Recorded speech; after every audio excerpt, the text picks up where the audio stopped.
Hello, I'm glad you're here. I'm NatsMan, and I'm reading the Bible from the beginning to the end, from Genesis to Revelations. Please join me in this journey and make God's Word a part of your everyday life. This is video number 105, and today we're reading from the book of 2 Samuel, starting in chapter 3. 2 Samuel, chapter 3. Now there was long war between Saul's house and David's house.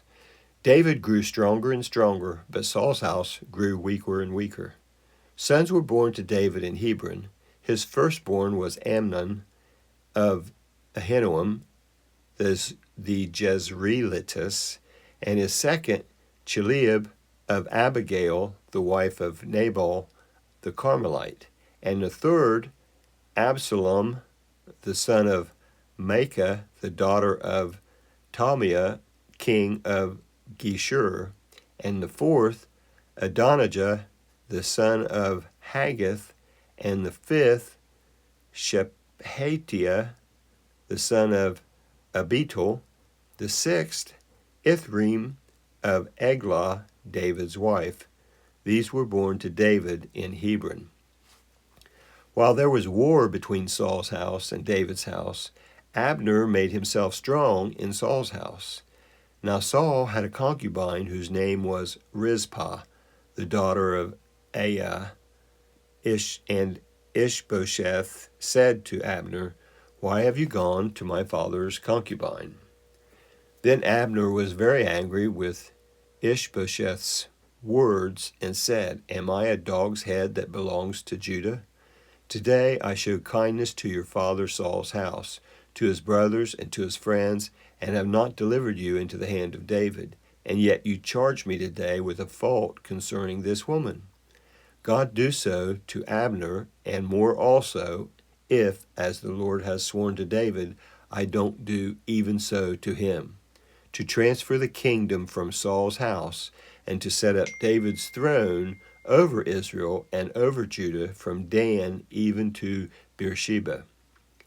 He could not answer Abner another word because he was afraid of him. Abner sent messengers to David on his behalf, saying, "Who is the land?" and saying, "Make your alliance with me, and behold, my hand will be with you to bring all Israel around to you." David said, "Good, I will make a treaty with you, but one thing I require of you, that is, you will not see my face unless you first bring Michal, Saul's daughter, when you come to see my face." David sent messengers to Ishbosheth, Saul's son, saying, "Deliver me my wife Michal, whom I was given to marry for 100 foreskins of the Philistines." Ishbosheth sent and took her from her husband, Paltiel, the son of Laish. Her husband went with her, weeping as he went, and followed her to Bahurim. Then Abner said to him, "Go, return," and he returned. Abner had communicated with the elders of Israel, saying, "In times past you sought for David to be king over you.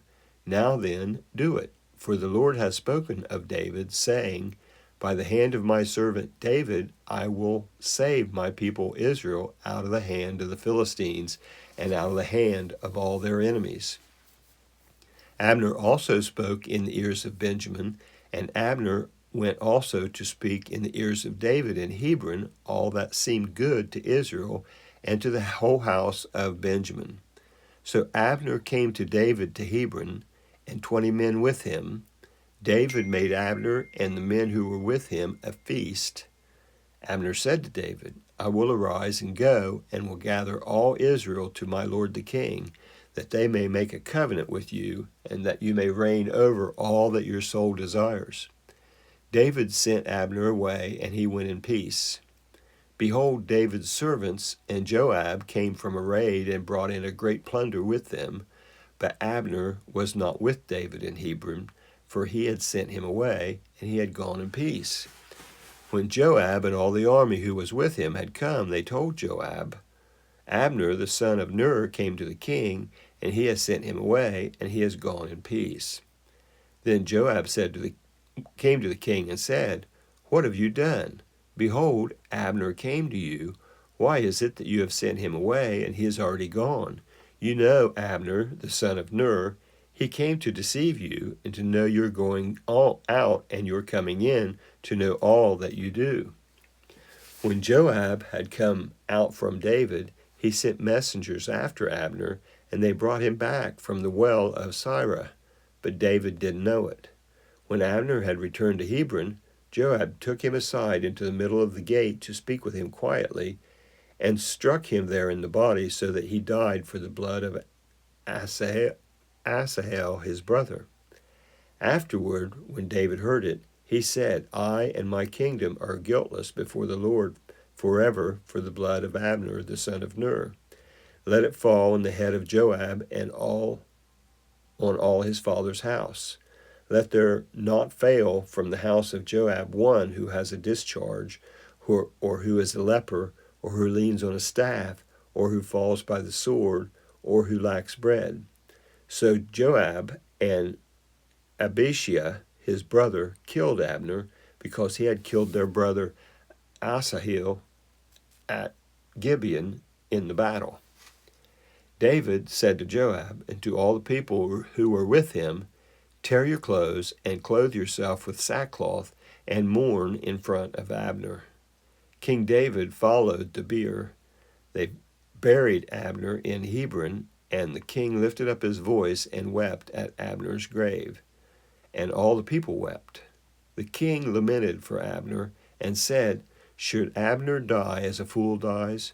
Your hands weren't bound, and your feet weren't put into fetters. As a man falls before the children of iniquity, so you fell.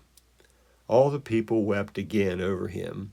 All the people came to urge David to eat bread while it was yet day.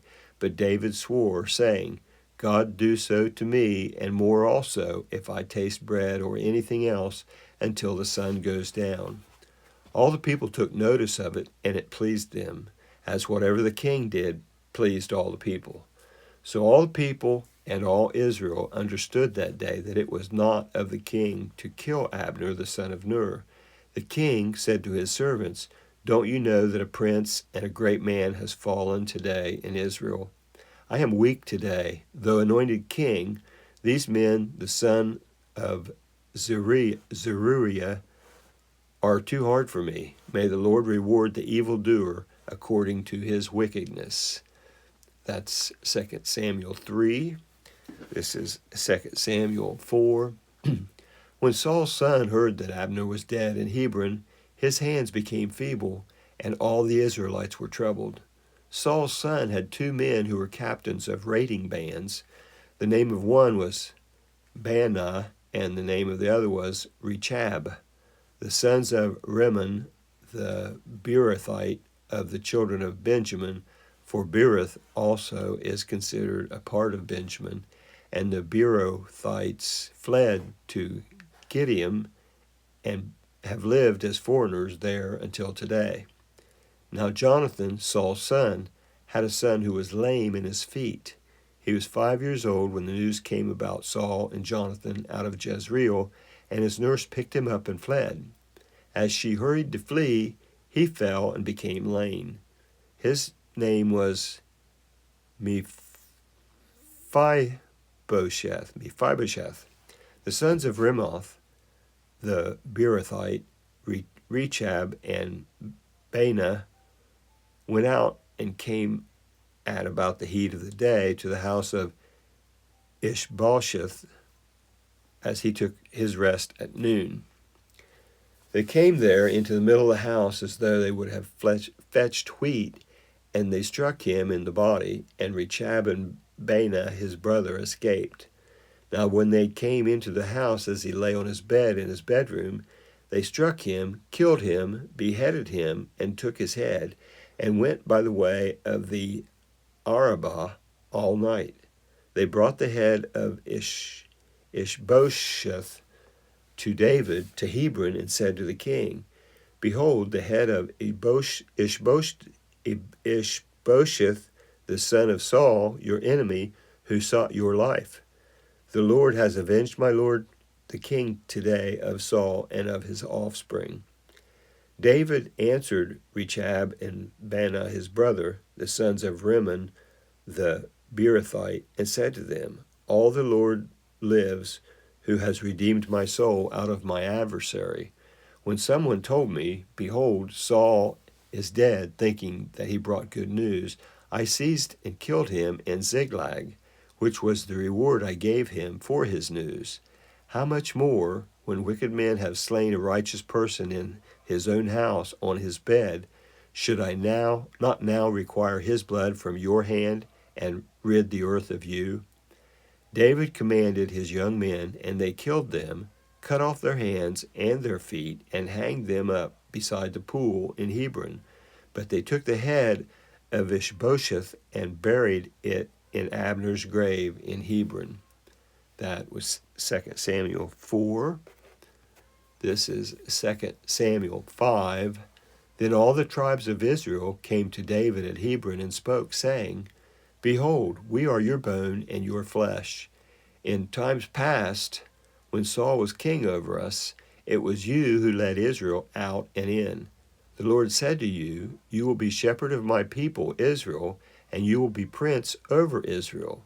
So all the elders of Israel came to the king to Hebron, and King David made a covenant with them in Hebron before the Lord, and they anointed David king over Israel. David was 30 years old when he began to reign, and he reigned for 40 years. In Hebron he reigned over Judah 7 years and 6 months, and in Jerusalem he reigned 33 years over all Israel and Judah. The king and his men went to Jerusalem against the Jebusites, the inhabitants of the land, who spoke to David, saying, "The blind and the lame will keep you out of here," thinking, "David can't come in here." Nevertheless, David took the stronghold of Zion. This is David's city. David said on that day, "Whoever strikes the Jebusites, let them go up to the watercourse and strike those lame and blind who are hated by David's soul." Therefore they say, "The blind and the lame can't come into the house." David lived in the stronghold and called it David's city. David built around from Millo and inward. David grew greater and greater, for the Lord, the God of armies, was with him. Hiram, king of Tyre, sent messengers to David with cedar trees, carpenters, and masons, and they built David a house. David perceived that the Lord had established him king over Israel, and that he had exalted his kingdom for his people's Israel's sake. David took more concubines and wives for himself out of Jerusalem after he had come from Hebron, and more sons and daughters were born to David. These are the names of those who were born to him in Jerusalem: Shemua, Shobab, Nathan, Solomon, Ibhar, Elishua, Nepheg, Japhia, Elishama, Eliadad, and Eliphalet. When the Philistines heard that they had anointed David king over Israel, all the Philistines went up to seek David. But David heard about it and went down to the stronghold. Now the Philistines had come and spread themselves in the valley of Rephaim. And David inquired of the Lord, saying, "Shall I go up against the Philistines? Will you deliver them into my hand?" The Lord said to David, "Go up, for I will certainly deliver the Philistines into your hand." David came to Baal Perazim, and David struck them there. Then he said, "The Lord has broken my enemies before me like the breach of waters." Therefore he called the name of that place Baal Perazim. They left their images there, and David and his men took them away. The Philistines came up yet again and spread themselves in the valley of Rephaim. When David inquired of the Lord, he said, "You shall not go up. Circle around behind them and attack them in front of the mulberry trees. When you hear the sound of marching in the tops of the mulberry trees, Then stir yourself up, for the Lord has gone out before you to strike the army of the Philistines." David did so as the Lord commanded him, and struck the Philistines all the way from Geba to Gezer. That is the end of 2 Samuel 5 and the end of this video. That was the book of 2 Samuel, chapters 3, 4, and 5 on video number 105. I'd like to thank you for joining me in this project, in this endeavor to read the entire Bible. I hope you enjoyed listening to it as much as I enjoyed reading it. Please feel free to comment if you'd like, and also please subscribe and give this a thumbs up if you enjoyed it. If this is your first visit to NatsMan Reads the Bible, I leave a link in the description to the intro video that explains what we're working to accomplish here. I hope you come back for the next video, and until then, thank you.